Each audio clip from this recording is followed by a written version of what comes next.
Donc aujourd'hui, c'est ce dernier cours. Je vais vous parler du théorème de fluctuation.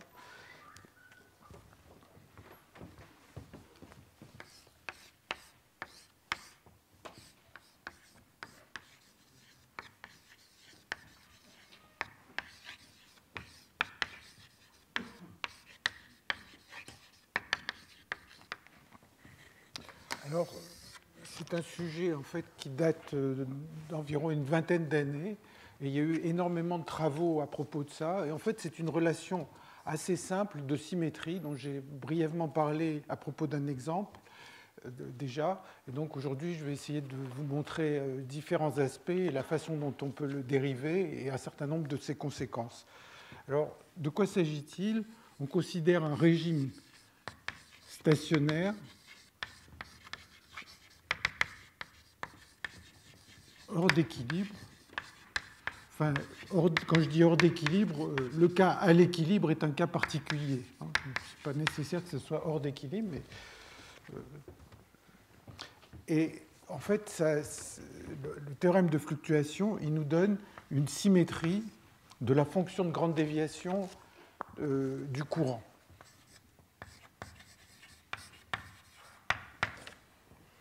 De la fonction de grande déviation.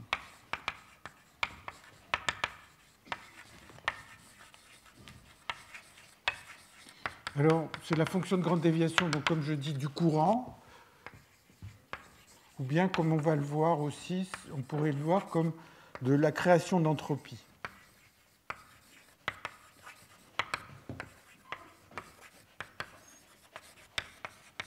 Alors, ça apparaît en fait dans pas mal de contextes et sous différents éclairages. Et ici, je vais essayer de prendre, à mon avis, l'éclairage qui est le plus parlant, qui est celui d'un système en contact avec deux thermostats à deux températures différentes. Ou bien ça pourrait être deux réservoirs de particules à des densités différentes. Donc je vais prendre deux thermostats, système en contact avec deux thermostats.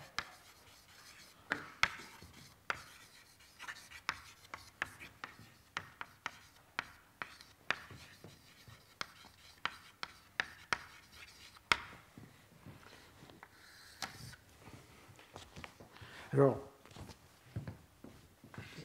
on peut le représenter schématiquement comme ça, bien qu'on peut imaginer d'autres géométries. On a notre système et on l'observe pendant un certain temps t. Donc, on va observer qu'il y a un courant d'énergie, il va y avoir une certaine énergie qui va être transférée du réservoir de gauche vers le système pendant un certain temps t. Donc, c'est l'énergie transférée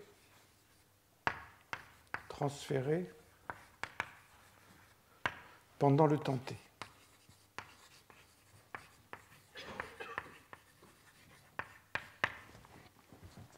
Et le théorème de fluctuation, il va nous dire des choses sur la fonction de grande déviation du courant.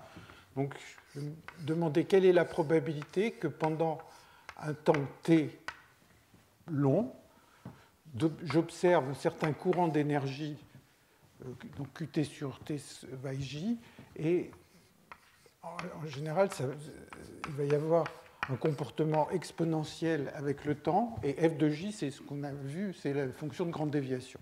Et donc le théorème de fluctuation, il donne une relation sur ce f de j, il donne une symétrie sur ce f de j, et la symétrie, dans le cas ici, dans l'exemple ici, elle s'écrit f de j moins f de moins j égale j fois 1 sur kt1 moins 1 sur kt2.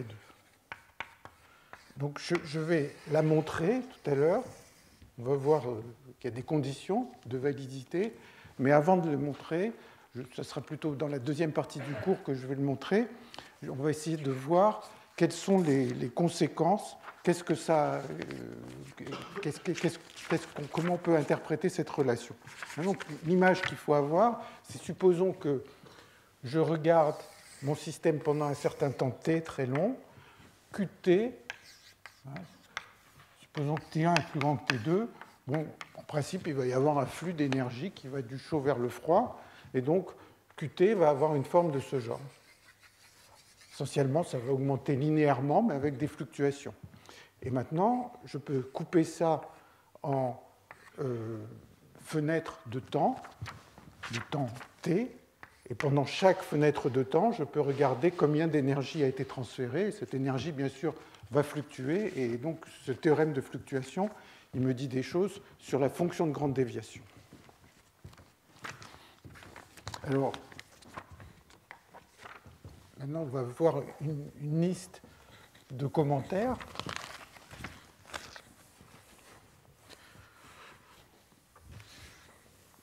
La première chose, c'est où mesure-t-on Q?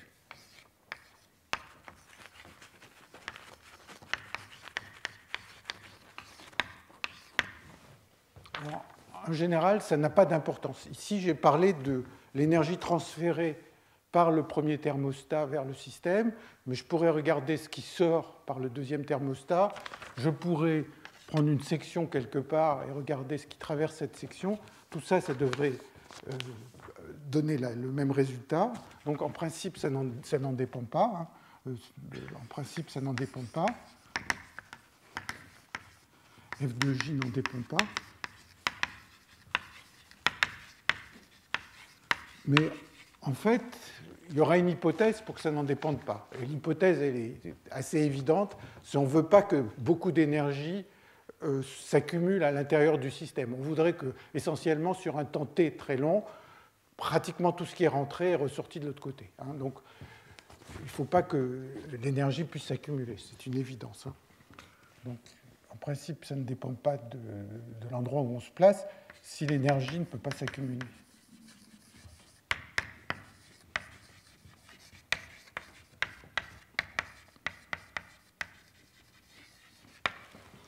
Alors, la deuxième chose qui est importante, c'est que f de j, en général, va être compliqué, va dépendre du système précis que l'on considère. Est-ce que c'est un gaz, un métal? Ça va dépendre de la nature des contacts. Donc, f de j est compliqué,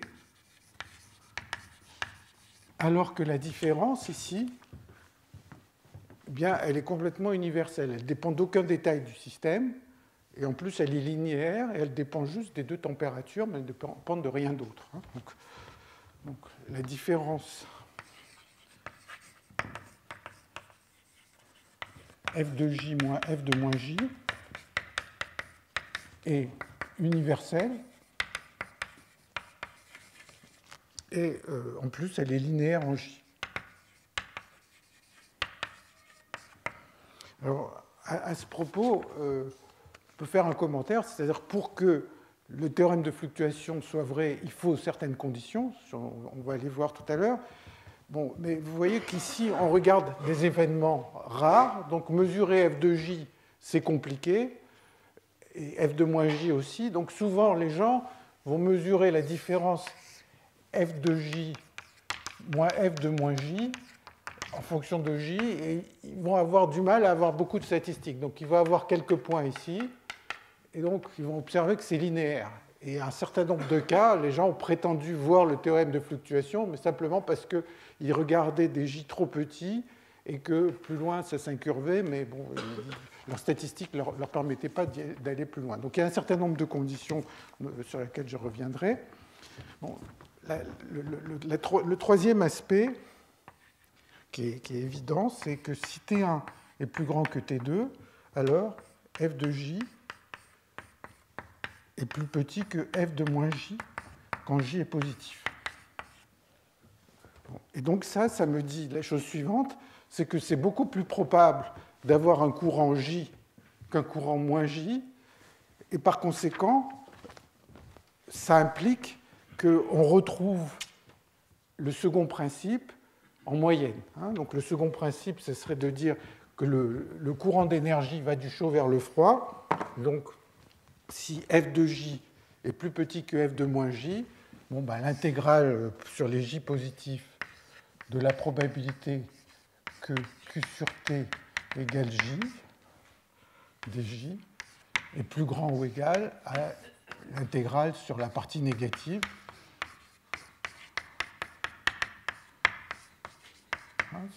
Et donc, on retrouve le second principe. Il y aura un courant, en moyenne, il y aura un courant qui va aller du chaud vers le froid. Donc ça, ce n'est pas très surprenant. La chose peut-être plus surprenante, enfin au moins que les gens ont mis en lumière à propos de ce problème, ce théorème, c'est qu'il existe des événements qui violent le second principe.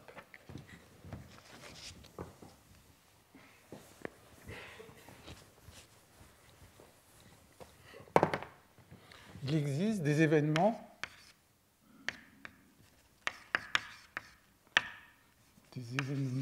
qui violent le second principe.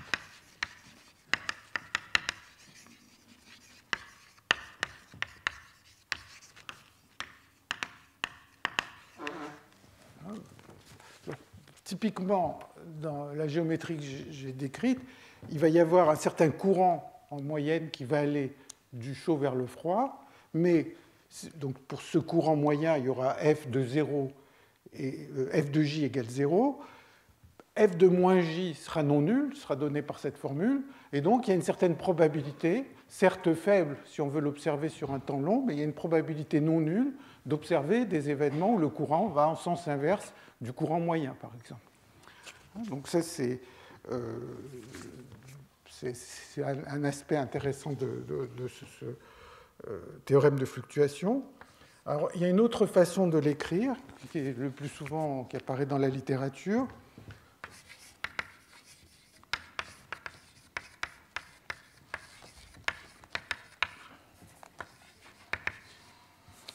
C'est de réaliser que la quantité qui apparaît ici, J 1 sur Kt1 sur 1, enfin, si on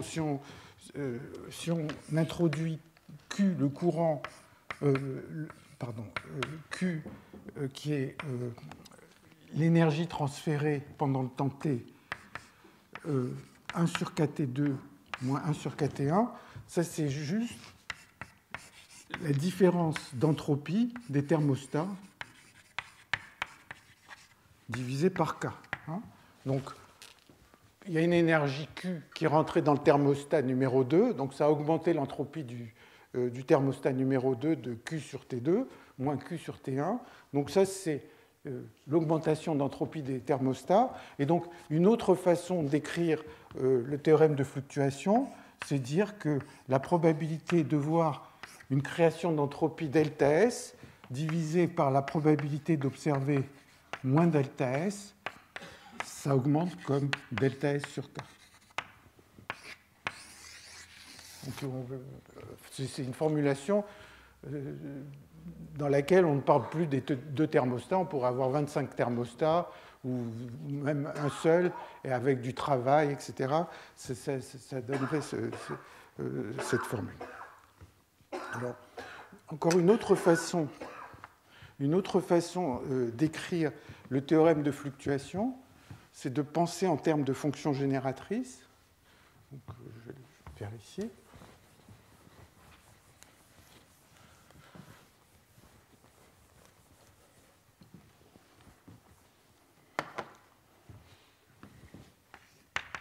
En termes de, si on utilise des fonctions génératrices,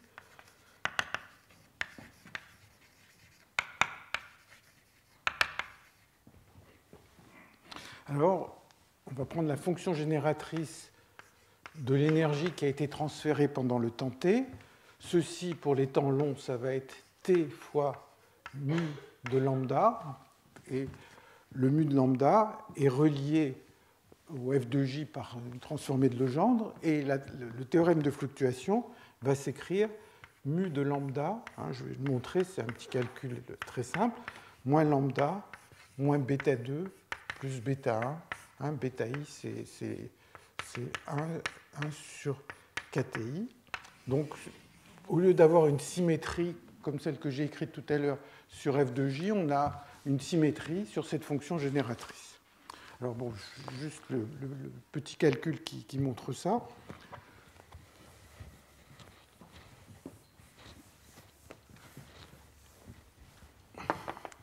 C'est de dire que e puissance t mu de lambda Donc c'est égal à E puissance lambda Q.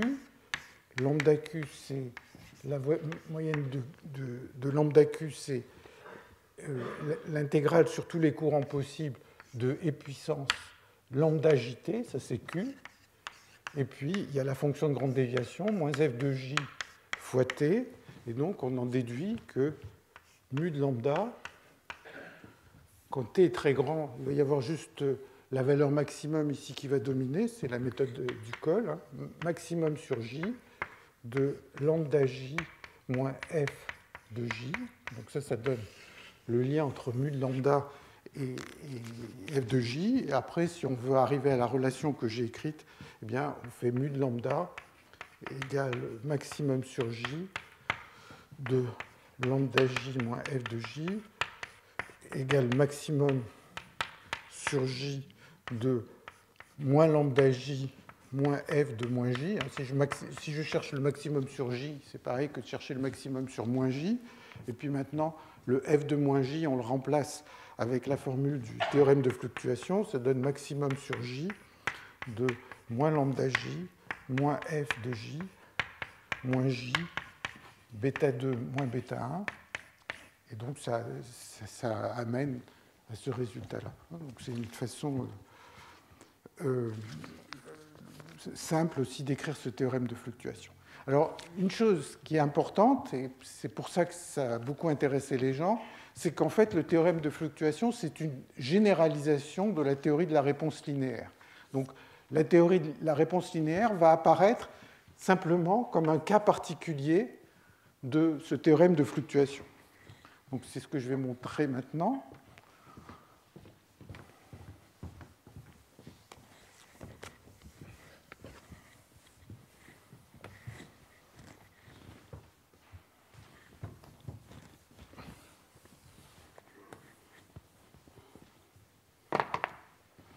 Donc c'est G.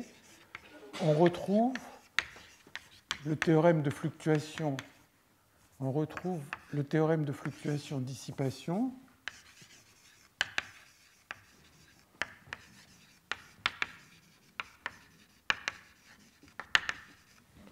Dissipation comme un cas particulier.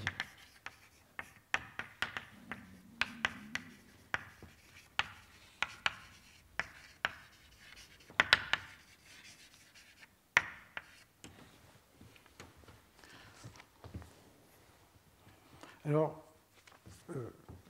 la façon la plus facile, c'est d'utiliser cette fonction génératrice qui est là. Et donc, je rappelle que le mu de lambda est défini de cette manière, que si j'observe les choses pendant un temps long, ceci se comporte en t fois mu de lambda. Et donc, si je prends le log et que je commence à dériver par rapport à lambda, eh bien, on se rend compte que mu de lambda est égal à, bon, si lambda vaut 0, mu de lambda vaut 0, donc c'est lambda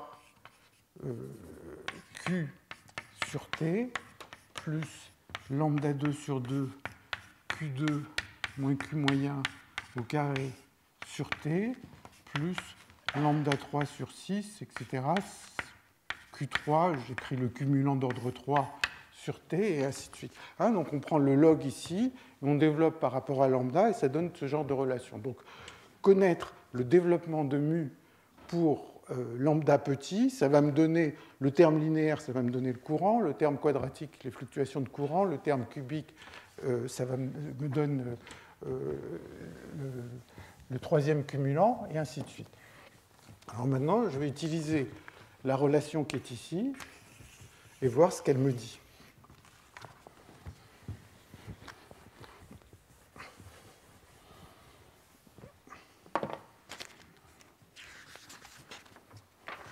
Alors, si je prends simplement la dérivée ici, que je mets lambda égale 0, ça fait mu prime de 0. Donc mu prime de 0, c'est ici, hein, c'est lambda mu prime de 0. Donc ça va me donner le courant moyen. Mu prime de 0 égale moins mu prime de moins bêta 2 plus bêta 1. Donc là, j'ai juste dérivé ici, j'ai mis lambda égale 0. Et maintenant, je me place tout près de l'équilibre. Donc si je suis près de l'équilibre,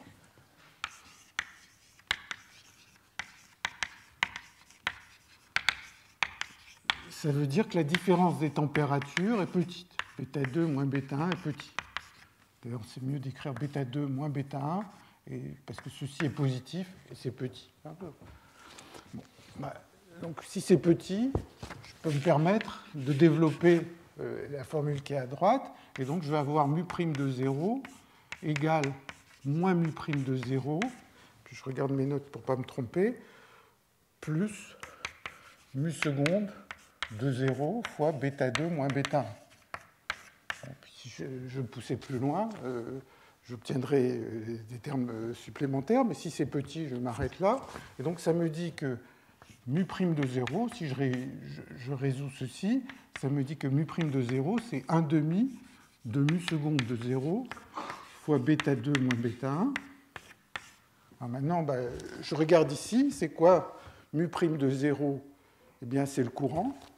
Donc ça me dit que le courant sur T égale 1 demi. Mu seconde de 0, c'est la fluctuation du courant. Donc c'est Q2 moins Q moyen au carré. Et puis, il y a bêta 2 moins bêta 1. Et donc ça, c'est exactement une formule de fluctuation-dissipation. La réponse du système, le courant qui traverse le système, induit par une petite différence de température qui est là, le coefficient, c'est juste la variance du courant qui est donné ici. Donc on a déjà vu ces relations dans le passé, on les obtient très facilement. Non seulement on obtient ça très facilement, mais en plus, on peut continuer le développement si on a envie. Enfin, on peut développer mu', mu seconde, tout ce qu'on veut, en puissance de bêta 2 moins bêta 1. Mais par exemple, si je développe à l'ordre suivant, ça va être mu seconde fois bêta 2 moins bêta 1 au carré. Alors j'espère que j'ai le signe correct, mais enfin pour ce que je vais dire, ça n'a pas beaucoup d'importance si j'ai le signe correct ou pas. Mais qu'est-ce que je vois? C'est que le courant va être égal à l'ordre linéaire, il y aura la variance de Q, à l'ordre quadratique, il y aura le troisième cumulant de Q. Mu troisième, je l'observerai ici si je développais à l'ordre lambda 3. Donc en fait, ça me donne des généralisations non linéaires des relations de fluctuation-dissipation. Donc, généralisation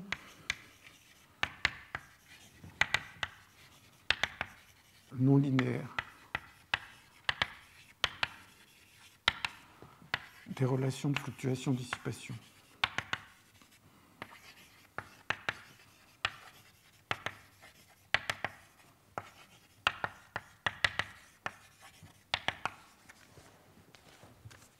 Alors maintenant, je vais essayer d'établir ce théorème de fluctuation. Je vais le faire d'abord dans un exemple qui est celui de l'équation de Langevin, et puis après, on le verra pour un processus de Markov quelconque. Alors vous allez voir que c'est facile.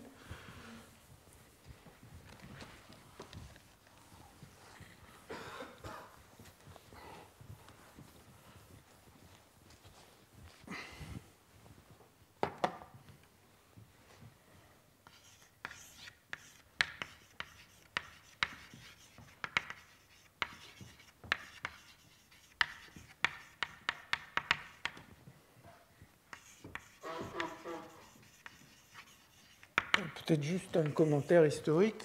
Le théorème de fluctuation, il a été en fait obtenu pour des dynamiques déterministes, dont je parlerai un peu plus loin, parce que à mon avis c'est un peu plus compliqué, et donc en 93 et en 95, et ça a été généralisé à des dynamiques stochastiques, et la première personne qui l'a fait, c'est sur l'équation de Langevin, c'est Khurshad, et après il y a eu des travaux de Crookes et de Leibowitz et Spohn dans les années 98-99. Alors, je vous rappelle ce que c'est que l'équation de Langevin suramortie. On a, je l'ai créé à une dimension, une particule dont la position est Q, et elle est soumise à une force, et puis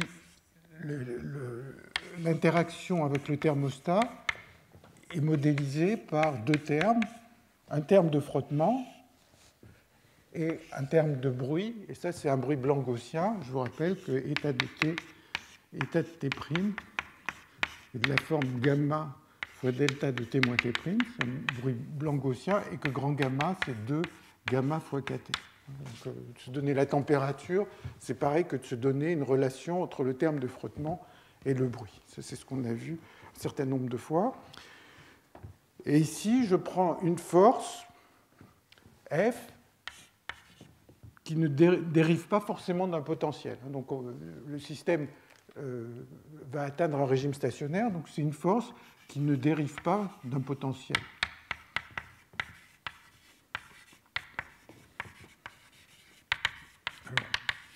Faire une idée de ce dont il s'agit, imaginez que, par exemple, la variable Q est sur un cercle, on a une particule qui vit sur un cercle, avec un potentiel qui est U de Q, qui serait une forme, disons, périodique, hein, on a un potentiel périodique, et maintenant, je vais prendre pour F de Q une force qui dérive du potentiel, plus, par exemple, une force constante. Donc en plus de la force due au gradient du potentiel, eh bien, j'applique une force constante qui va faire que le système, la particule, va avoir envie de tourner dans la direction de cette force. Et donc, si je regarde ce type de système, eh bien, il va y avoir une mesure stationnaire. Si j'attends très longtemps, il va y avoir, pour les temps longs, la probabilité de trouver le système, la particule à la position Q, va tendre vers une probabilité stationnaire de Q. Et bien sûr, cette probabilité stationnaire n'a pas de raison d'être e puissance U de Q sur KT. C'est autre chose qu'on peut calculer, je vais juste en dire un mot, mais ça serait le poids de Boltzmann qui est là, simplement si la force était nulle. Alors si on veut calculer ce pi stationnaire, je ne vais pas le calculer, mais je vais juste vous montrer l'équation qu'il faut résoudre, qui est une équation linéaire facile à résoudre. Eh bien, dpi de Q sur dt, l'évolution, ça satisfait une équation de Fokker-Planck qui est moins d sur dq de f de q pi de q plus gamma sur 2. Peut-être, attendez, une chose que j'aurais dû dire, parce que là, je pars un peu trop vite. Le cas que je veux regarder, c'est le cas suramorti, c'est-à-dire le cas, parce que ça simplifie simplement les calculs, où on ne se préoccupe pas de ce terme. Donc, quand on prend l'équation suramortie, ça simplifie l'écriture de l'équation de Fokker-Planck. Et quand on écrit l'équation de Fokker-Planck, pour cette probabilité stationnaire, on obtient cette équation. Et donc, il suffit, dans le régime stationnaire, eh bien, le membre de gauche vaut 0. Donc, il suffit de résoudre cette équation, qui est une équation linéaire pour la probabilité du deuxième ordre, mais en plus qui a le bon goût de pouvoir s'intégrer une fois, hein, puisque ça, c'est une dérivée totale. Donc, si on l'écrit, on l'intègre une fois, il y a une espèce de constante qui apparaît ici, avec moins f de q, pi de q sur gamma plus gamma sur 2 gamma 2 dpi sur dq. Bon, et donc après, il n'y a plus qu'une équation du premier ordre à résoudre. En général, quand on est hors d'équilibre, la constante ici est non nulle. Quand on est à l'équilibre, ça correspond justement au cas où elle est nulle. Mais enfin, trouver la mesure stationnaire ne pose aucun problème. Donc il y a cette mesure stationnaire. Et maintenant, on va se poser la question, pour cette équation suramortie, de quelle est la probabilité d'observer une trajectoire et quelle est la probabilité d'observer une trajectoire.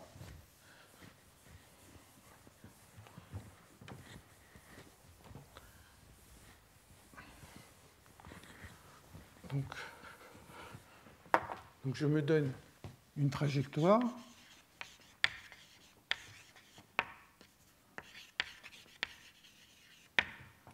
Q de taux entre le temps 0 et le temps t. Et je me pose la question, quelle est la probabilité d'observer une trajectoire donnée? Bon, par exemple, alors bon, c'est la probabilité d'une fonction du temps. On pourrait l'approximer un peu comme on fait en mécanique quantique dans la formulation de Feynman, découper le temps en petites tranches et puis se donner la position à chaque instant successif. Bon, essentiellement, on va écrire ça de cette manière. Ça va être la probabilité d'être à l'instant initial à la position Q de 0. Et puis après, bah, il y a des préfacteurs ici que je n'ai pas envie d'écrire, qui viennent de ces intégrales fonctionnelles, qui ne sont pas très agréables à écrire. Mais, et puis, il va y avoir quelque chose comme ça, qui est gamma dq sur dt, dq sur dt, moins f de q, le tour carré sur 2 gamma dt.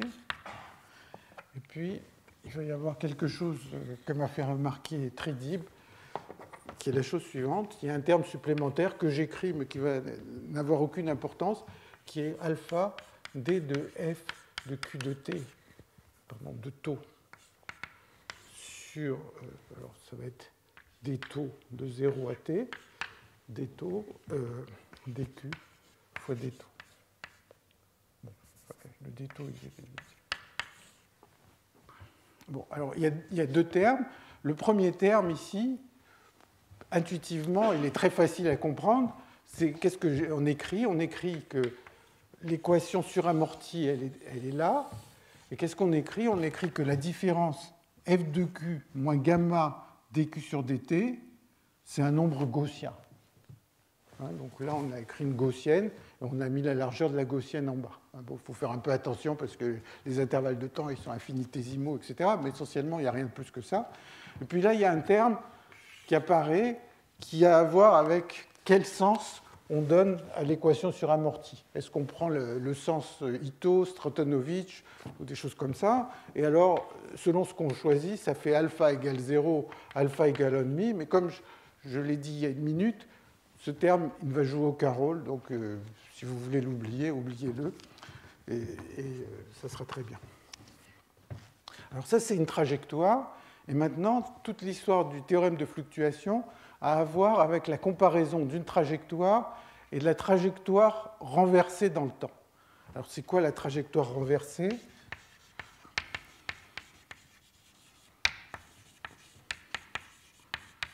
Bien, c'est la trajectoire qui est, donc je vais l'appeler QR de taux, et c'est donné par Q de T moins taux.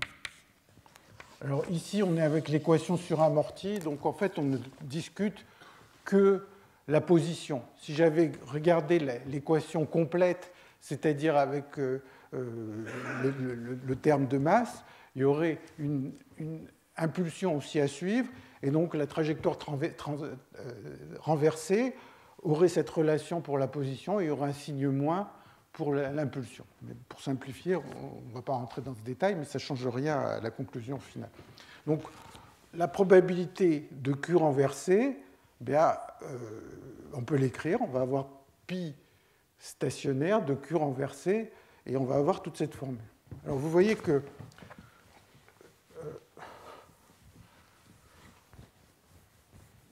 comme j'intègre sur le temps, il y a beaucoup de choses qui vont être les mêmes quand je vais prendre la probabilité de la trajectoire et la probabilité de la trajectoire renversée. Donc je vais m'intéresser au rapport. Quelle est la probabilité de la trajectoire Q de taux divisée par la probabilité de la trajectoire renversée. Bon, alors, il y a beaucoup de choses qui vont s'en aller. Tous ces préfacteurs d'intégrales fonctionnelles, ils vont disparaître. L'intégrale avec le alpha va s'en aller.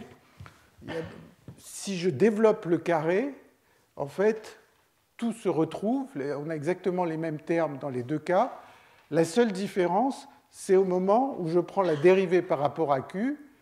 Quand je vais prendre la trajectoire renversée, elle va changer de signe. Donc si je développe ce carré, le terme dq sur dt au carré, si j'ai changé de signe, dq sur dt, il ne va pas changer. Donc il y a essentiellement rien, tout est pareil dans les deux expressions. Le seul terme qui reste, c'est le terme diagonal, c'est le terme croisé, pardon, c'est le terme croisé entre gamma dq sur dt moins f de q, qui va devenir gamma dq sur dt plus f de q. Tout le reste, c'est la même chose quand je passe de la trajectoire à la trajectoire renversée. Donc si je fais le rapport, qu'est-ce qui me reste? Il me reste le premier terme qui est là, pi stationnaire q de 0, divisé par pi stationnaire de q renversé de 0, mais q renversé de 0, c'est q de t. Et puis, derrière, il y a exponentielle.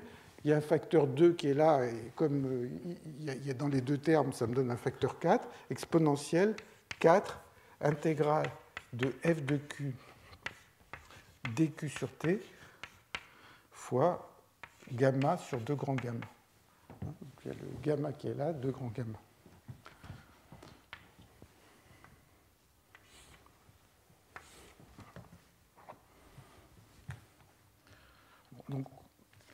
Donc on obtient ça pour le rapport des probabilités d'une trajectoire et de la trajectoire renversée.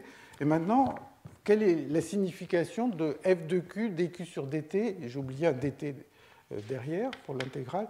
Quelle est la signification de ceci? Eh bien, c'est une force fois une vitesse fois un tout petit temps, c'est-à-dire une force fois un déplacement.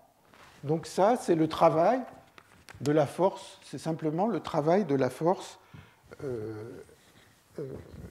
f de q.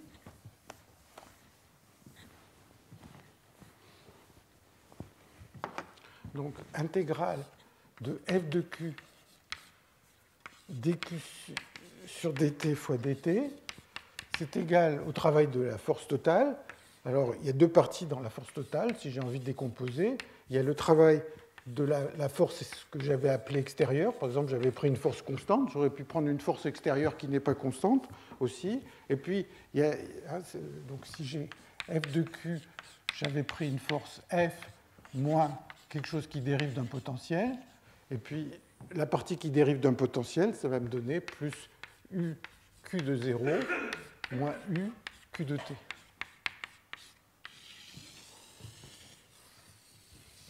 Donc, ici, c'est le travail qui est fourni. Et puis ça, c'est le travail des forces dues au potentiel interne du système.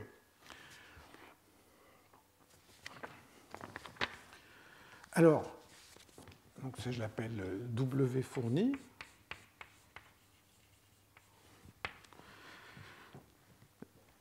Et donc, si j'essaye de faire un bilan d'énergie, ça, c'est l'énergie interne initiale, E initiale.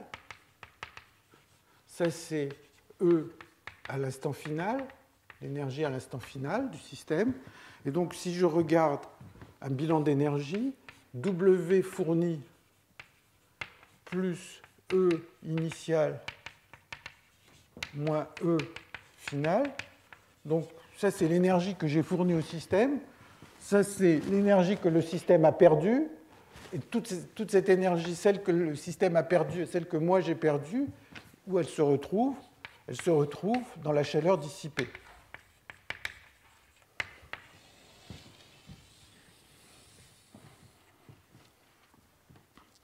Et donc, la probabilité, le rapport des probabilités de ces deux trajectoires, c'est simplement donné par E puissance Q dissipé sur kT fois pi stationnaire de Q de 0 divisé par pi stationnaire de Q de t. Donc, déjà, on voit que le rapport entre une trajectoire et la trajectoire renversée du temps, elle est linéaire dans la chaleur qui a été dissipée, peut-être mettre un E si on veut, de cette manière. Donc c'est simplement ce que donne ce calcul. Alors maintenant, on peut l'écrire d'une manière encore un petit peu différente. Alors, quand les gens font la thermodynamique stochastique, ils associent une entropie. Alors, attendez que je regarde 16. Donc, en thermodynamique stochastique,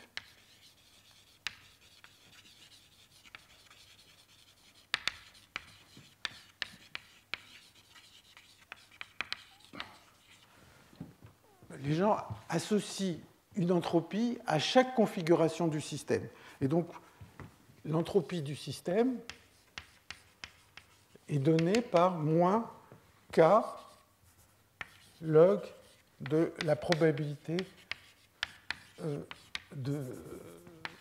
d'une configuration dans l'état stationnaire. Donc, c'est une façon de définir l'entropie quand le système est dans la configuration Q.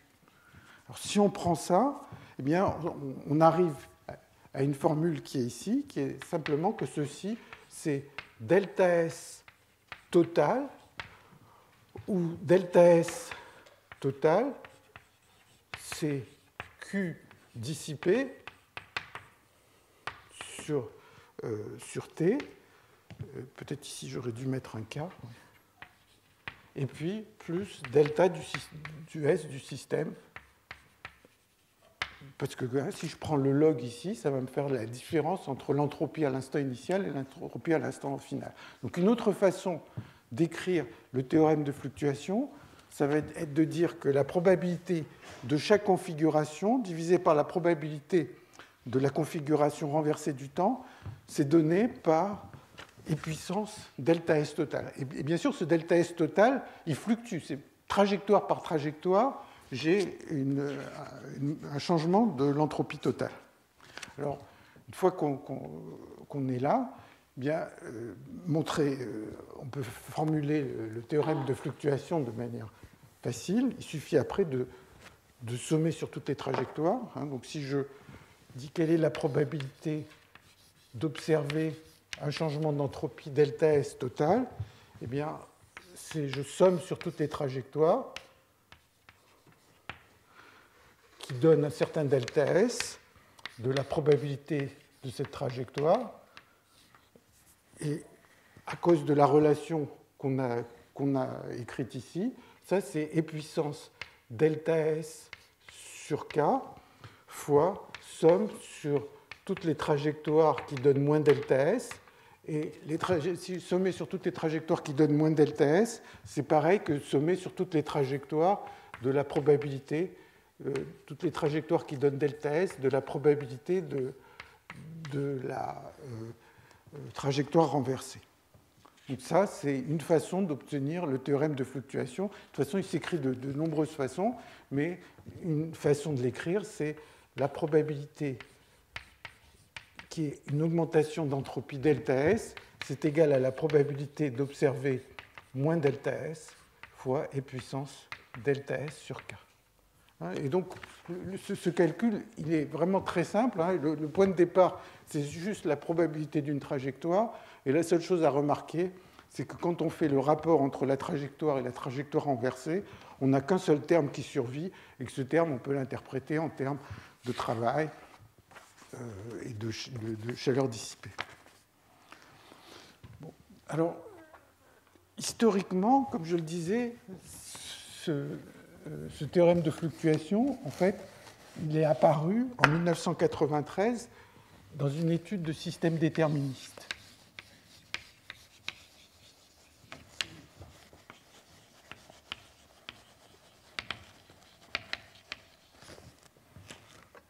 Alors, c'est le travail qui est dû à Evans, Coué et Morris, qui date de 1993, et mathématiquement, ça a été, disons, montré, prouvé par Galavotti et Cohen.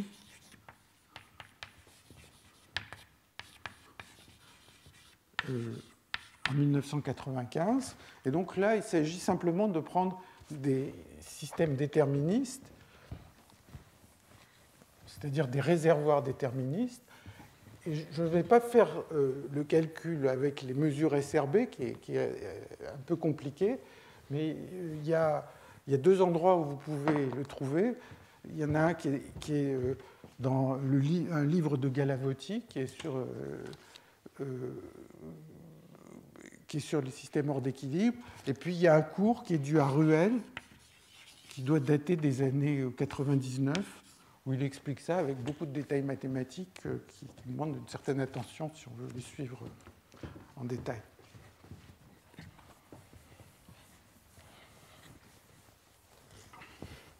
Alors, Evans, Morris et Cohen, ils ont regardé un problème de particules colloïdales. En fait, c'est des théoriciens. Ils ont essayé de faire des simulations d'un système hors d'équilibre avec une dynamique déterministe.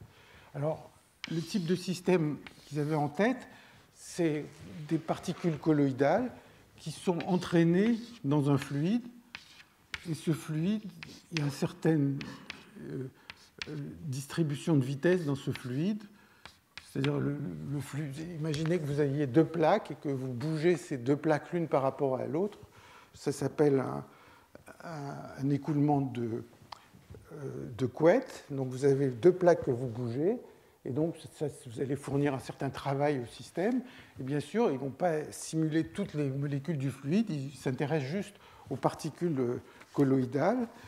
Alors, ces particules colloïdales, ils avaient fait des simulations. Ils ont pris des interactions de type s'appelle de cette manière WCA. En fait, WCA, c'est pour Weeks, Chandler, Anderson, mais en fait, ce n'est que Lennard-Jones tronqué à un certain endroit. Donc, il y a un certain potentiel, essentiellement en fonction de la distance entre les particules, qui doit avoir une forme de ce genre, c'est-à-dire au bout d'une certaine distance, le potentiel est nul. Quand les particules ne se touchent pas, il n'y a pas d'interaction. Et donc, a priori, les équations du mouvement, ça serait des équations de Newton. Donc, il va y avoir moins gradient par rapport à QI des potentiels d'interaction, des QI moins QJ. Mais si on prend juste ça, ça ne prend pas en compte le fluide.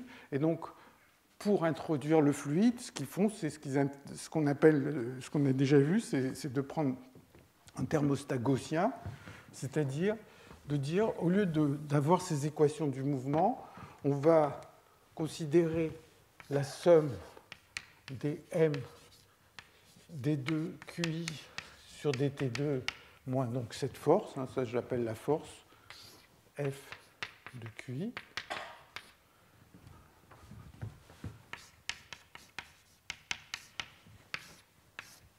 Je vais essayer de minimiser cette quantité-là avec une contrainte, et la contrainte, c'est que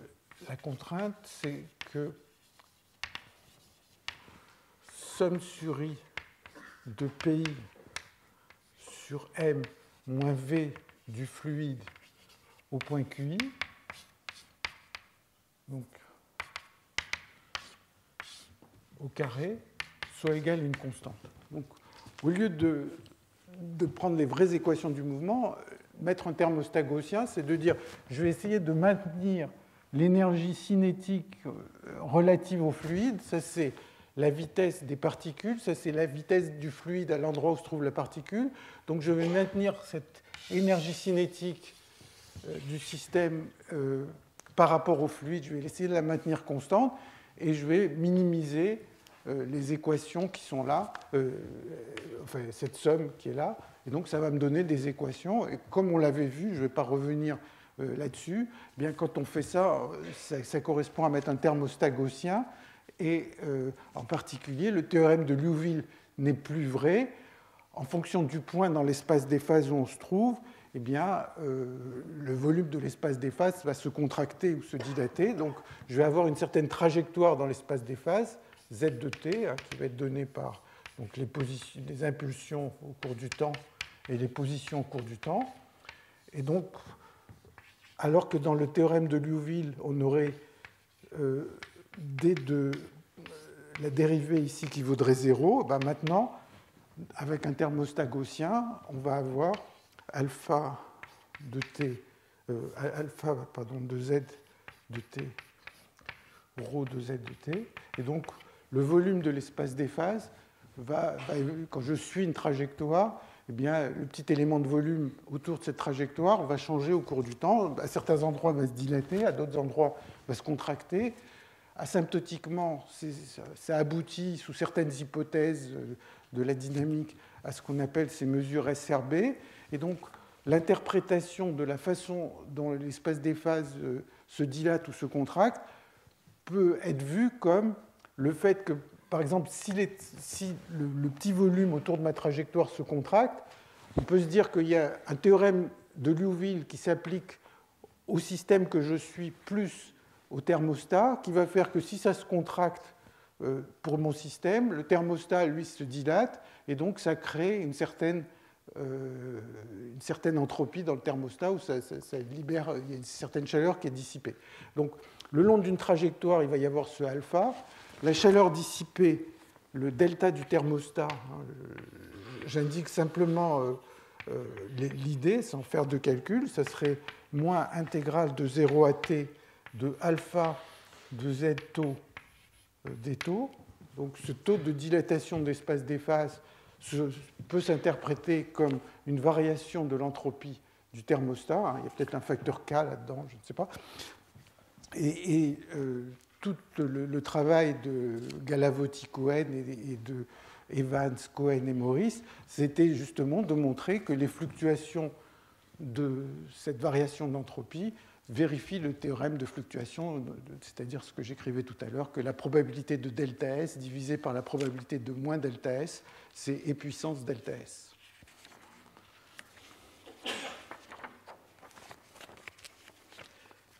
Bon, alors, ce que je vais faire maintenant, c'est d'en arriver à montrer ce théorème de fluctuation dans le cadre d'une dynamique markovienne.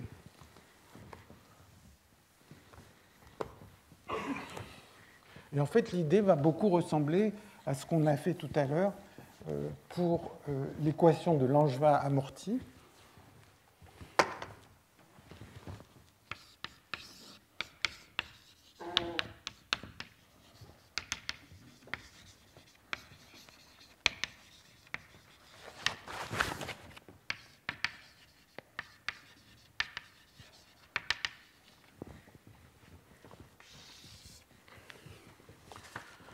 Donc, on va prendre une dynamique markovienne.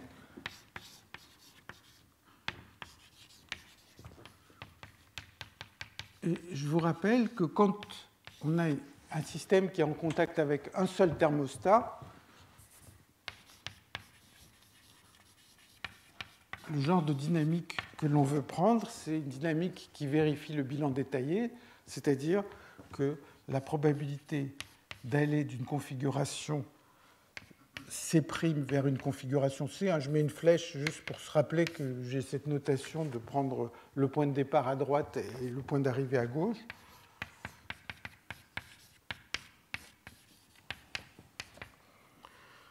M de C', C et puissance moins E de C sur KT. Donc pour simplifier un tout petit peu la notation, ici je prends une dynamique qui est discrète dans le temps. On peut passer à la dynamique continue, ça rajouterait un tout petit peu de notation. Et pour éviter ces complications, je prends une dynamique discrète. Et donc ça, c'est le bilan détaillé, tel qu'on l'apprend dans tous les livres.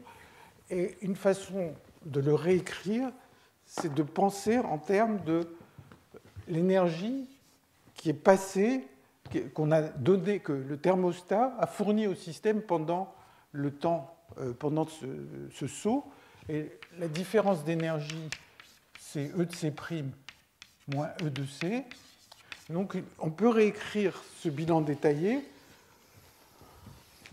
de la manière suivante en disant la probabilité de sauter de C' vers C, alors bon, je l'écris, je fais comme dans mes notes, la probabilité d'aller de C vers C' en ayant fourni une énergie Q est reliée à la probabilité de faire la transition en sens inverse avec ce facteur E puissance Q sur KT. Vous voyez que ce que j'ai fait là, c'est j'ai simplement pris un de ces poids de Boltzmann et je l'ai mis de l'autre côté, et ça me donne cette formule. Donc, pour que le système passe de la configuration C à la configuration C' en ayant reçu l'énergie Q, voilà ce que dit le bilan détaillé. Alors, la raison pour laquelle je l'écris de cette manière, c'est que maintenant, il y a une généralisation évidente de ce qui se passe quand il y a plusieurs thermostats.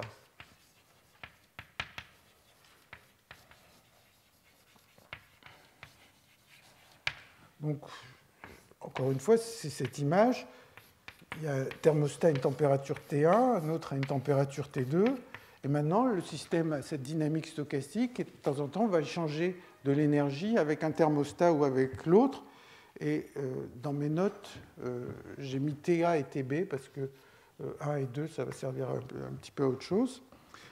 Et donc, qu'est-ce qui généralise le bilan détaillé quand il y a plusieurs thermostats? Ça va être de dire que quand le système saute d'une configuration C à une configuration C', eh bien, en général, il va faire des sauts, il va recevoir de l'énergie du premier thermostat et de l'énergie du deuxième. Peut-être il peut se faire que de temps en temps, par exemple, pour certains sauts, il a échangé juste avec un thermostat, pour d'autres sauts avec juste l'autre, mais de manière plus générale, chaque fois qu'il saute, il reçoit de l'énergie de chacun des thermostats. Et donc, ce qui va généraliser la formule qui est ici, c'est simplement d'écrire M moins QA moins QB de C', donc faire le saut en sens inverse, et puissance moins QA sur KTA moins QB sur KTB. Donc ça veut dire que quand il fait ce saut, il a reçu une énergie QA du premier thermostat, QB du deuxième thermostat, et une autre façon de l'écrire,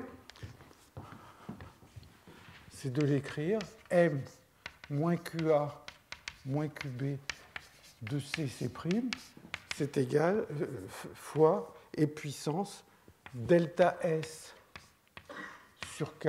Delta S, c'est l'augmentation d'entropie des thermostats.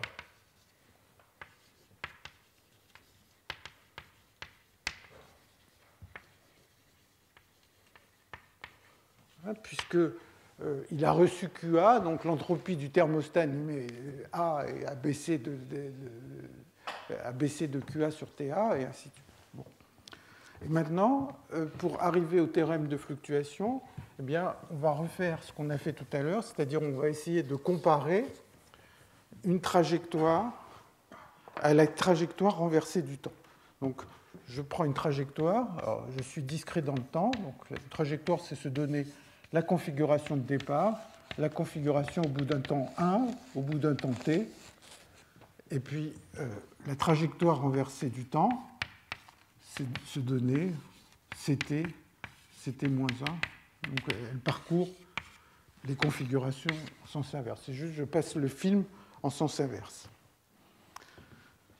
Alors,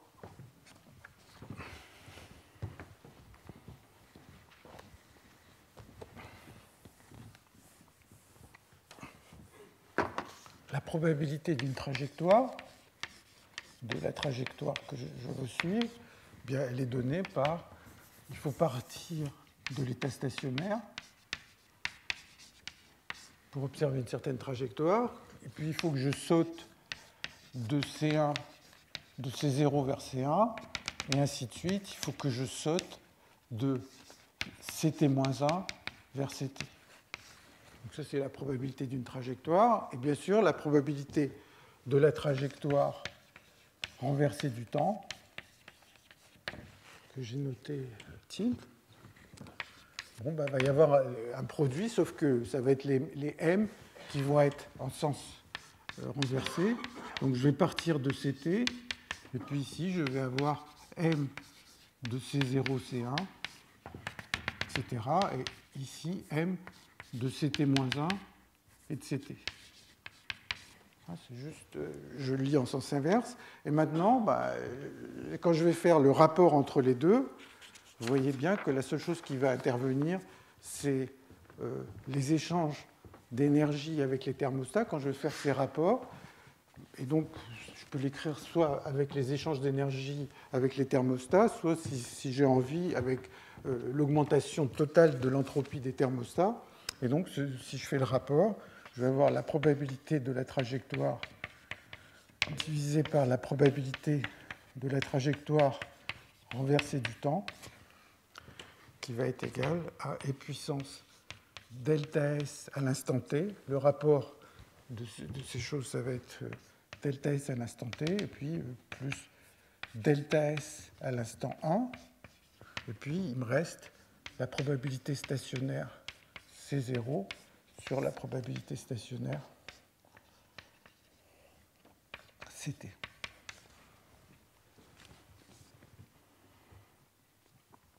Bon, donc ça, c'est l'entropie totale, le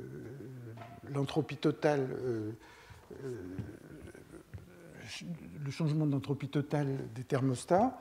Et donc ça va être E puissance moins QA sur K, moins QB sur K, fois probabilité stationnaire de C0 divisé par probabilité stationnaire de CT. Hein, puisque là, j'ajoute toutes les entropies. À chaque pas de temps, il y a eu une augmentation, une variation de l'entropie du thermostat. Et donc, la variation totale de l'entropie du thermostat, c'est QA sur TA. Et là, c'est TB. La variation totale de l'entropie du thermostat numéro A, c'est QA sur TA. Voilà. Alors, pour arriver au théorème de fluctuation, eh bien, il y a deux hypothèses qu'il faut faire.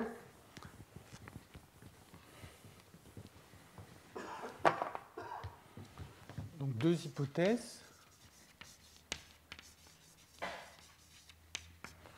La première hypothèse, c'est que QA moins QB, essentiellement, est borné ou est beaucoup plus petit que le temps, ce qui veut dire en fait que tout ce qui...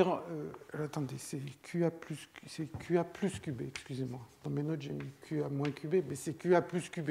C'est que toute l'énergie, que le système, l'énergie ne peut pas s'accumuler dans le système.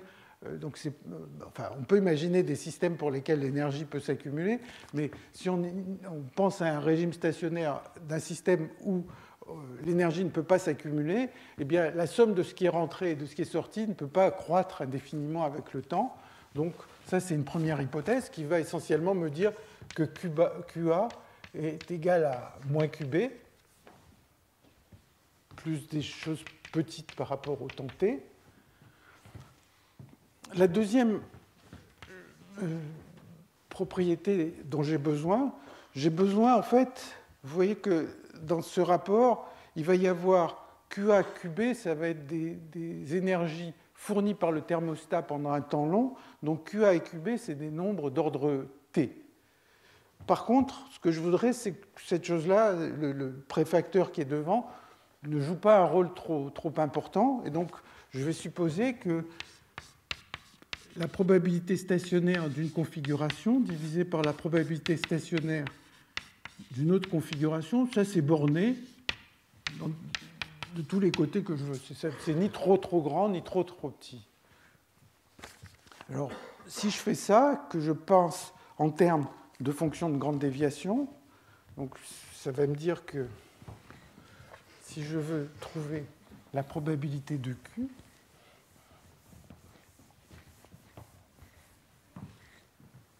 donc maintenant je vais dire, puisque QA est égal à moins QB, donc je vais dire Q c'est égal à QA, c'est essentiellement moins QB. quelle est la probabilité de Q? C'est somme sur toutes les trajectoires telles qu'il y ait une énergie Q qui soit sortie du réservoir. Donc ça, c'est la probabilité de la trajectoire. Quelle est la probabilité? Bon, maintenant, la probabilité de cette trajectoire, je l'écris comme somme sur toutes ces trajectoires qui donne Q de probabilité de la trajectoire renversée du temps.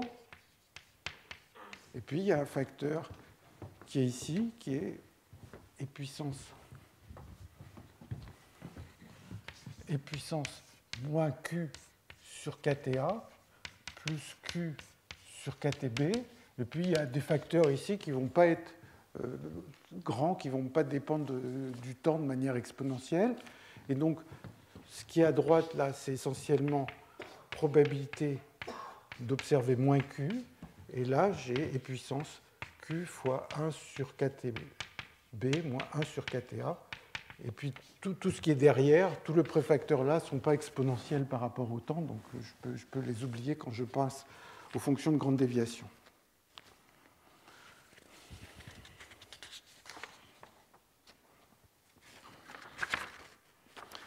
Alors, donc ça, c'est une façon de le montrer. Hein. Probablement qu'on peut le faire de manière plus propre et plus rigoureuse.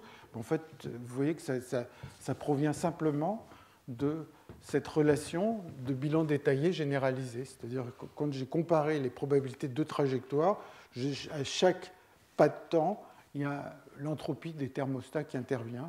C'est rien de plus que ça. Bon, alors, une chose que je voudrais montrer maintenant, c'est que les relations d'Onsager s'obtiennent aussi comme un cas limite de ces théorèmes de fluctuation. Donc, ça, c'est un calcul qui va être aussi facile. Et donc, ce théorème de fluctuation, d'une certaine manière, il généralise tout ce qu'on savait sur la théorie de la réponse linéaire de manière facile. Alors, 5 relations d'Onsager.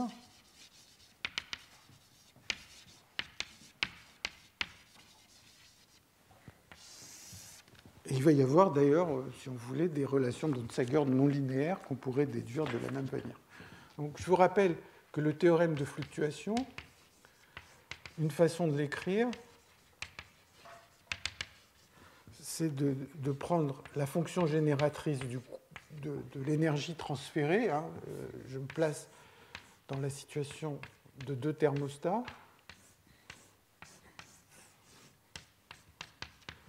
Et donc, on a vu que ça pouvait s'écrire T fois mu de lambda, et ça s'écrivait mu de lambda égale mu de moins lambda moins bêta 2 plus bêta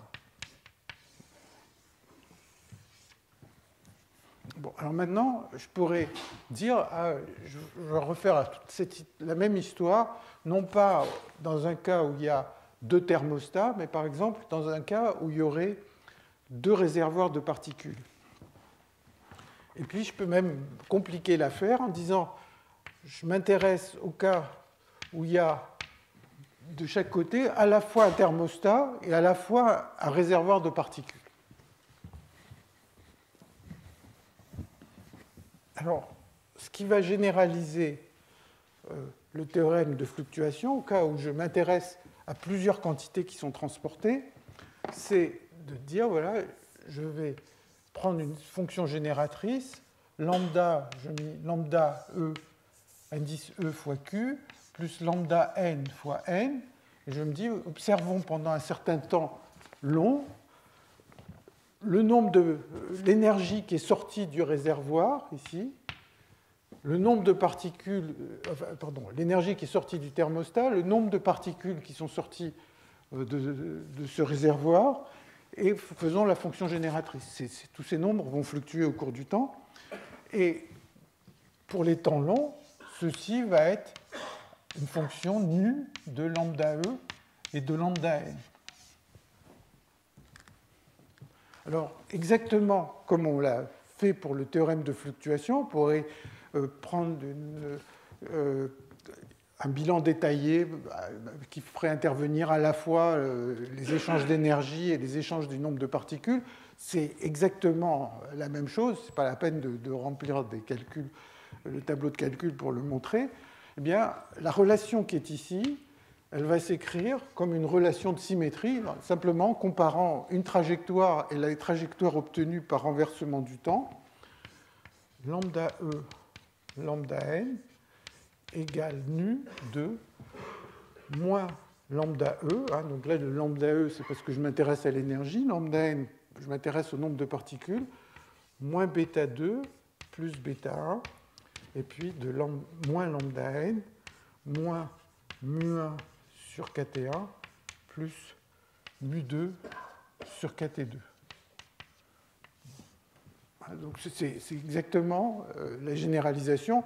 Je vous fais remarquer, c'est toujours le cas qu'ici il y a moins bêta 2 plus bêta 1, ici il y a moins mu 1 plus mu 2, mais vous savez que quand on pondère à l'équilibre, on a mu n sur kt moins e sur kt.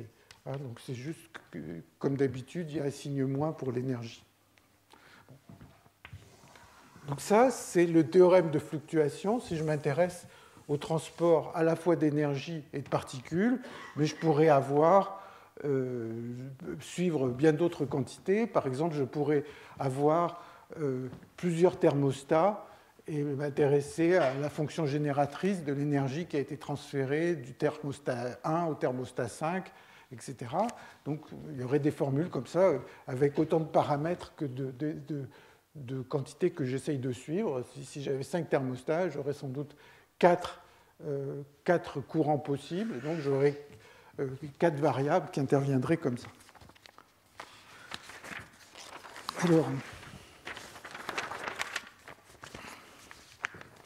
je vais me placer maintenant, pour être dans les conditions des relations d'Onsager, je vais me placer dans la situation où bêta 2 moins bêta 1 est petit. Donc, s'il est petit, je vais l'écrire gradient, enfin, c'est une notation de K sur T. Enfin, je suppose que bêta 2 moins bêta 1 est petit. Je suppose que la différence de potentiel chimique est petite, moins mu 2 sur kt2. Donc, je vais écrire que ceci, c'est gradient de moins mu sur kt. C'est un nombre petit. Et puis maintenant, je vais m'intéresser au courant. Donc, le courant, avec cette notation déjà, mu de lambda E et de lambda N, c'est égal à nu de moins lambda E moins epsilon moins lambda N moins phi. Maintenant, je vais m'intéresser au courant moyen, et quand epsilon est petit. Donc le courant moyen, c'est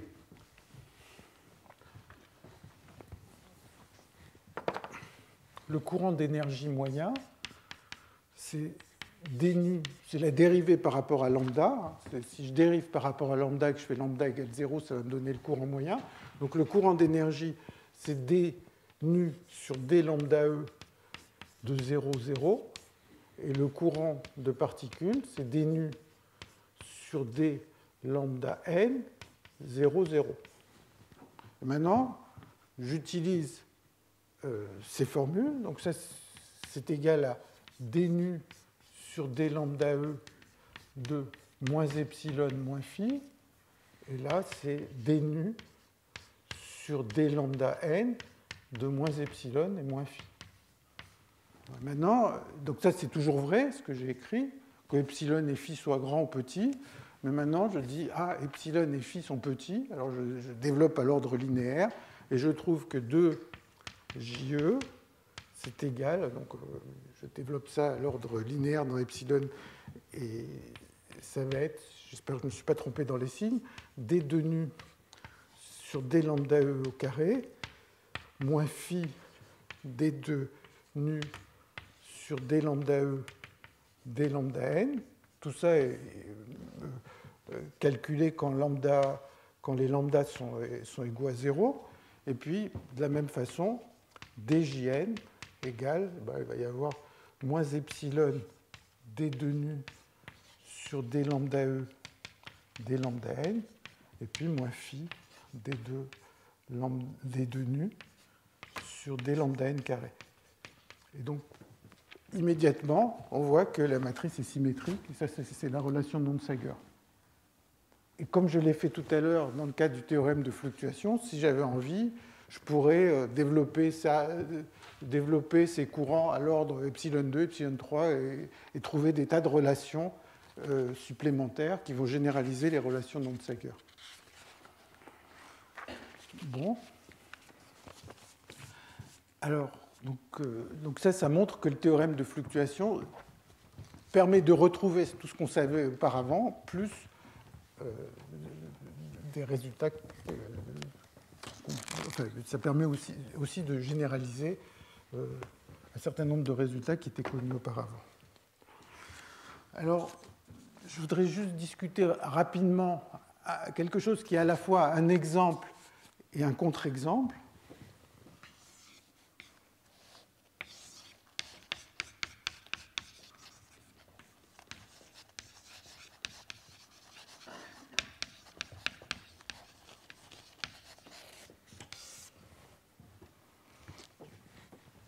Et donc, je vais considérer un système qui a des niveaux d'énergie un peu comme un oscillateur harmonique, qui a des niveaux d'énergie qui sont espacés comme ça, et donc qui sont espacés de manière régulière. Et puis, ce système échange de l'énergie avec deux thermostats. Et le thermostat de gauche, il fait monter la particule d'un barreau de cette échelle avec un taux alpha 1 et il fait descendre avec un taux gamma 1. Donc ça, c'est les échanges d'énergie avec le thermostat de gauche. Et puis, il y a un thermostat à droite qui fait la même chose. Alpha 2 et gamma 2. Et donc, si je veux modéliser un système en contact avec deux thermostats à des températures différentes, le bilan détaillé pour les échanges à gauche va s'écrire alpha 1 égale gamma 1 et puissance moins bêta 1. Bêta 1, c'est la température du premier thermostat, et alpha 2 égale gamma 2 et puissance moins bêta 2. Alors, c'est un problème, donc on peut écrire toutes les équations qu'on veut pour ce problème. Donc, la probabilité, je l'écris, la probabilité d'être dans l'état n, alpha 1 plus alpha 2, Pn-1, moins alpha 1 plus alpha 2 plus gamma 1 plus gamma 2, Pn, plus gamma 1 plus gamma 2, Pn plus 1. Donc ça va donner une mesure stationnaire quand je vais annuler le terme de gauche. Et puis, comme on l'avait fait la dernière fois, si je définis Pn tilde, qui est une mesure qui va être la fonction génératrice de l'énergie qui est reçue depuis le thermostat numéro 1, eh bien,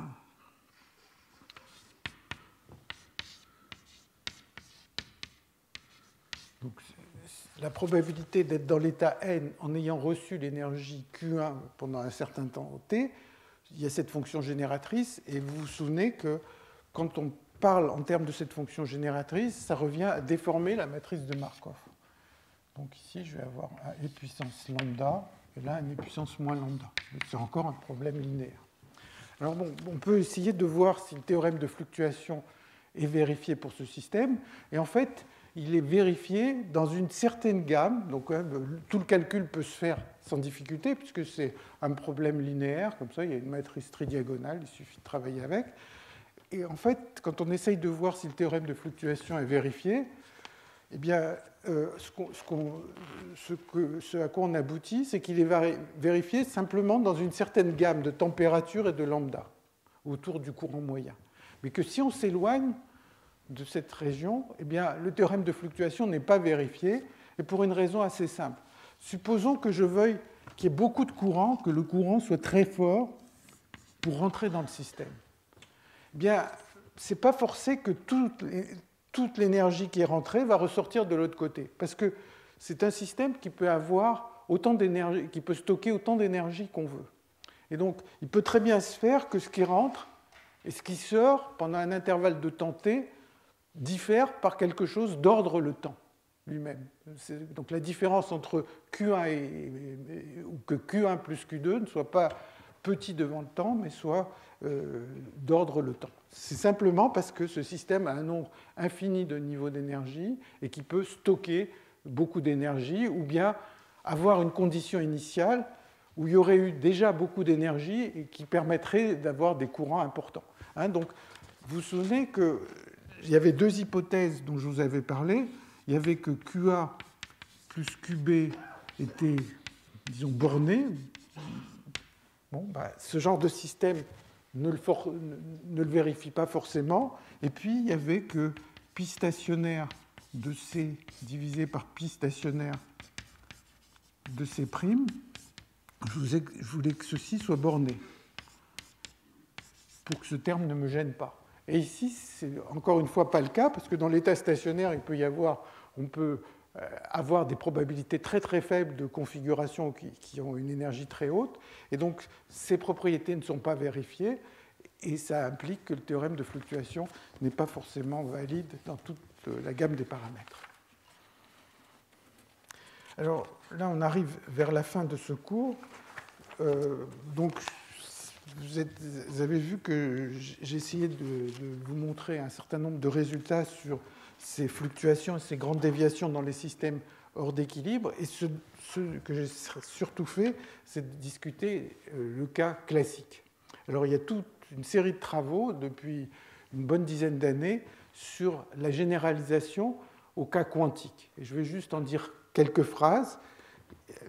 D'abord parce que je n'ai pas suffisamment étudié la question pour en parler beaucoup plus, et puis parce que c'est un sujet qui est en plein développement. Alors, il y a plusieurs aspects, mais qui font un peu le parallèle avec ce qu'on fait dans le cas classique. Alors, dans le cas classique, vous savez tous qu'on on décrit un système par un point dans l'espace d'espace. Et dans le cas quantique, par une fonction d'onde. Donc ça, c'est ce qu'on apprend tous.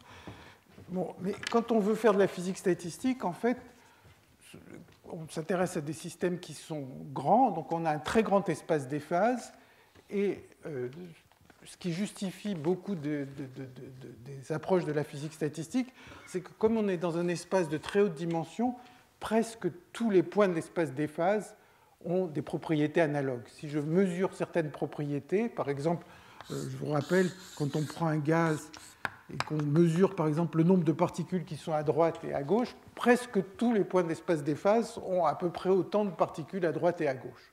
Donc, il y a cette propriété que on est dans un espace de très grande dimension et presque tous les points ont les mêmes propriétés. Alors, en mécanique quantique, il y a la même chose. Si vous prenez un système très grand, il va avoir beaucoup de niveaux d'énergie.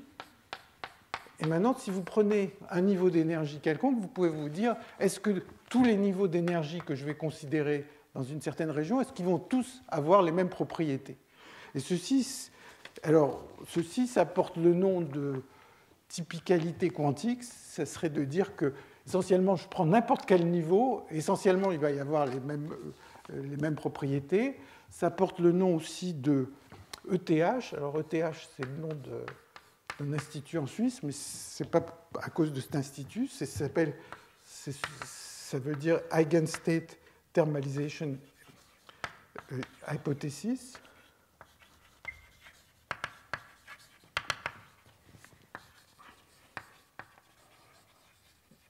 Et en fait, c'est l'idée que si j'ai un très très grand système, dans un seul état propre à une énergie donnée, si je regarde une partie de ce système, donc je fais une trace sur des tas de degrés de liberté et que je m'intéresse à quelques-uns de ces degrés de liberté, eh bien, ça va me produire un ensemble statistique. La matrice densité qui va sortir de cette trace va être la matrice densité qui serait à l'équilibre pour cette énergie-là. Donc, de sommer sur tous les... ça va donner l'ensemble canonique en général. Donc, montrer que certains systèmes ont cette propriété, c'est quelque chose de pas forcément évident. Et justement, il y a des travaux récents qui ont à voir avec ce qu'on appelle la many-body localization.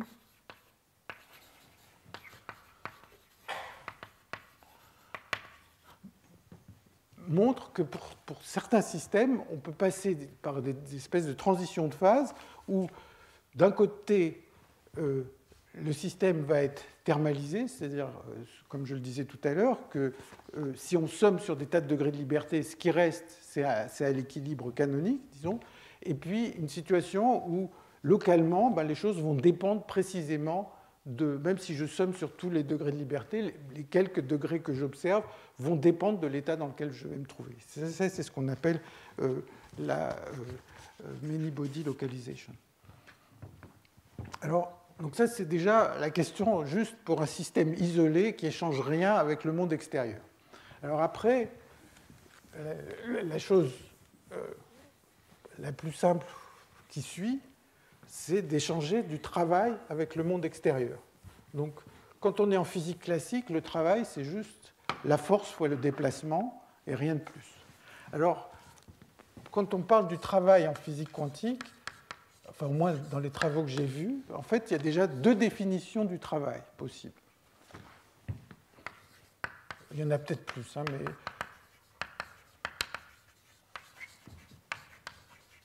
Alors, il y a une première définition du travail qui consiste à dire, en fait, ici, par exemple, quand on regarde la relation de Jarzynski, vous vous souvenez qu'on suit un certain protocole, on modifie l'énergie du système au cours du temps, et puis on regarde le travail qu'on a fourni au système pendant le temps t. Alors, on peut imaginer de faire la même chose en physique quantique, mais qu'est-ce qu'on appelle le travail? La première façon, c'est de dire, à l'instant 0, je mesure l'énergie du système, et à l'instant t, je mesure aussi l'énergie du système. Donc on fait deux mesures, et si on fait deux mesures, on va calculer le travail comme l'énergie à l'instant t qui a été mesurée, moins deux mesures de l'énergie, moins l'énergie à l'instant 0 qui a été mesurée. Alors quand on fait ça, ben, essentiellement la dynamique de quantique, en fait l'évolution, va simplement me dire, voilà, j'ai une certaine probabilité d'être passé de l'état à l'instant 0, d'un état à l'instant 0 à un état à l'instant t, et la formule de Jarzynski fonctionne très bien. Je ne rentre pas du tout dans les détails, mais c'est assez simple à me montrer. Il y a une autre façon de définir le travail. Ce que les gens ont fait, c'est d'essayer de définir un opérateur travail. Donc, au lieu de faire deux mesures, ils veulent faire une seule mesure, et cette mesure unique, ça serait donné par quelque chose comme U croix HT. Donc, hein, peut-être je vais m'expliquer. Donc je suis un certain protocole, donc mon hamiltonien quantique va avoir une certaine dépendance temporelle. Par exemple, quand je bouge un mur, je change le potentiel au cours du temps. Donc, il va y avoir un hamiltonien qui va dépendre du temps. La fonction d'onde va évoluer au cours du temps. Donc ça, c'est l'opérateur unitaire qui me dit comment la fonction d'onde a évolué. Et on peut dire, voilà, il y a un opérateur travail qui est donné par cette différence. Et quand on fait ça, et qu'on essaye de calculer, comme dans la formule de Jarzynski, la valeur moyenne de puissance moins bêta W, ça ne vérifie plus Jarzynski. Et maintenant, qu'est-ce qui est relevant dans les expériences? J'avoue que je n'ai pas regardé des choses d'assez près pour savoir, et je ne sais même pas si les expériences permettent de le distinguer, mais je ne suis certainement pas l'expert. Donc ça, c'est l'étape suivante, simplement de définir le travail sans échange de chaleur. Et puis après, il y a la façon dont on représente les thermostats en physique quantique, qui est aussi, il y a plusieurs façons de le faire. Et donc la question de savoir comment toutes ces propriétés du théorème de fluctuation s'étendent au cas quantique fait l'objet de beaucoup de travaux récents. Donc je vous encourage à les regarder, mais je ne les ai pas regardés de très près. Donc je termine donc ce cours de cette année. Et je voudrais d'abord vous remercier de votre attention. J'en suis très, très heureux. Et puis, alors, il y a des experts dans l'auditoire. En particulier, il y en a un qui est Ken Sekimoto, qui a écrit un livre sur ces sujets. Et il se trouve que la semaine prochaine, il commence un cours qui s'appelle Advanced Stochastics à Tolbiac. Donc, la semaine prochaine, ceux qui ont envie d'y aller, c'est à 9h à l'Université Paris 7. Merci.